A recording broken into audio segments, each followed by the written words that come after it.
Hi praise lord. ఈరోజు మనము mark సువార్త 16వ అధ్యాయాన్ని కలిసి చదువుకుందాము. మీ దగ్గర బైబిల్స్ ఉన్నట్లయితే దయచేసి వాటిని తెచ్చి చదవండి. ఒకవేళ లేనట్లయితే స్క్రీన్ మీద వాక్యం వస్తుంది, దాన్ని చూసైనా చదవాల్సిందిగా కోరుచున్నాను. మార్కు సువార్త 16వ అధ్యాయంలో యేసుక్రీస్తు తిరిగి లేవడం గురించి, మగ్దలేని మరియ తిరిగి లేచిన యేసయ్యను చూడడము, అలానే యేసుక్రీస్తు ఇద్దరు శిష్యులకి కనిపించడము, ద గ్రేట్ కమిషన్ని చూస్తాము. అంటే మీరు సర్వలోకానికి వెళ్ళి సర్వసృష్టికి మీరు సువార్తను ప్రకటించండి అనే ఒక ఆజ్ఞని మనము యేసుక్రీస్తు ఇవ్వడం చూస్తాము. అలానే యేసుక్రీస్తు ఎత్తబడి దేవుని యొక్క కుడిపాశమునకు ఆరోహణం అవ్వడం అనేది మనము ఈ అధ్యాయంలో చూస్తాం. మార్కు సువార్త 16వ అధ్యాయం. విశ్రాంతి దినము గడిచిపోగానే మగ్దలేని మరియయు, యాకోబు తల్లి అయిన మరియయు, సలోమియు వచ్చి ఆయనకు పూయవలెనని సుగంధ ద్రవ్యములు కొనిరి.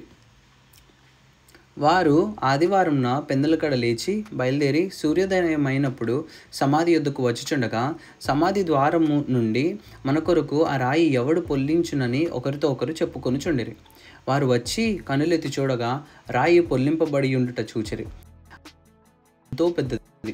అప్పుడు వారు సమాధిలో ప్రవేశించి తెల్లని నిలువటంగిలు ధరించుకొని ఉన్న ఒక పడుచువాడు కుడివైపున కూర్చుండట చూచి మిగుల కలవరపడిరి. అందుకతడు, కలవరపడకుడి, సిలువ వేయబడిన నజరేయుడగు యేసును మీరు వెతుకుచున్నారు. ఆయన లేచియున్నాడు, ఇక్కడ లేడు. వారు ఆయనను ఉంచిన స్థలము చూడుడి. మీరు వెళ్ళి ఆయన మీకంటే ముందుగా గలిలయలోనికి వెళ్ళుచున్నాడనియు, ఆయన మీతో చెప్పినట్టు అక్కడ మీరు ఆయనను చూతురనియు ఆయన శిష్యులతోనూ పేతురుతోనూ చెప్పుడనెను. వారు బయటకు వచ్చి విస్మయం నుండి వణుకుచు సమాధి యొద్ద నుండి పారిపోయారు. వారు భయపడినందున ఎవరితో ఏమీ చెప్పలేదు. ఆదివారము తెల్లవారినప్పుడు యేసు లేచి తాను 7 దెయ్యములను వెళ్ళగొట్టిన మగ్దలేనే మరియకు మొదట కనబడెను.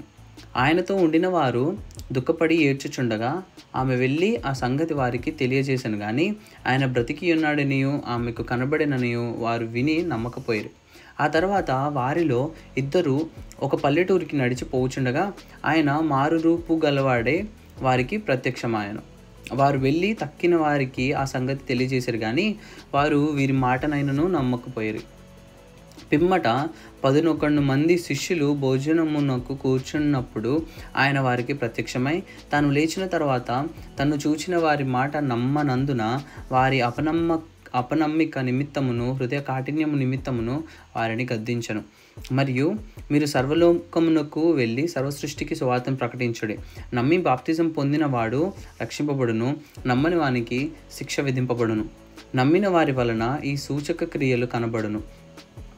ఏవనగా నా నామమున దెయ్యములను వెళ్ళగొట్టుదురు, క్రొత్త భాషలు మాట్లాడుదురు, పాములను ఎత్తి పట్టుకొందురు, మరణకరమైనదేది త్రాగినను అది వారికి హాని చేయదు.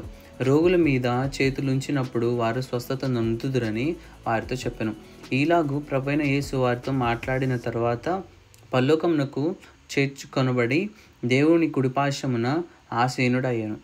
వారు బయలుదేరి వాక్యమంతటా ప్రకటించిరి. ప్రభువు వారికి సహకారుడై ఉండి వెనువెంట జరుగుచూ వచ్చిన సూచక క్రియల వలన వాక్యంను స్థిరపరచుచుండెను. ఆమేన్. దేవుడి వాక్యము దీవించును గాక. ఈ అధ్యాయంతో మార్కు సువార్త మనము ఫినిష్ చేసుకున్నాము. నెక్స్ట్ డే అంటే రేపు లూకా సువార్త మనం స్టార్ట్ చేద్దాం. ఆమేన్.